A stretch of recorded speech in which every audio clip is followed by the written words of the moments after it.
Michael Riemer, co-founder and chief product officer at ZoomSafer, talks about the genesis of safe driving software for enterprises that makes sure drivers don't text, browse, email, or do other stupid things while driving.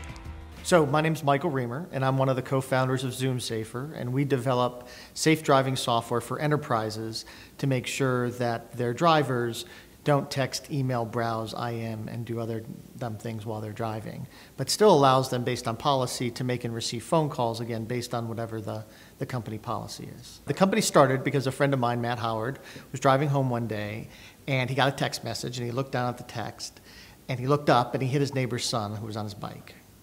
The kid turned out fine, but it was a wake-up moment for Matt. And Matt and I had known each other for a while, and I had spent several years running products at Nextel.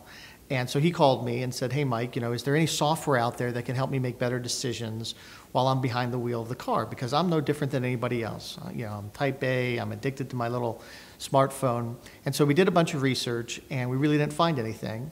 So we went out and we actually acquired a patent that had been issued, started the company in January 2009, launched the product January of this year, and the reception's been great, both on the consumer front as well as on the enterprise front. And on the enterprise front, we really see a lot of interest because the whole issue around distracted driving has gotten so much play in the industry and in the general press.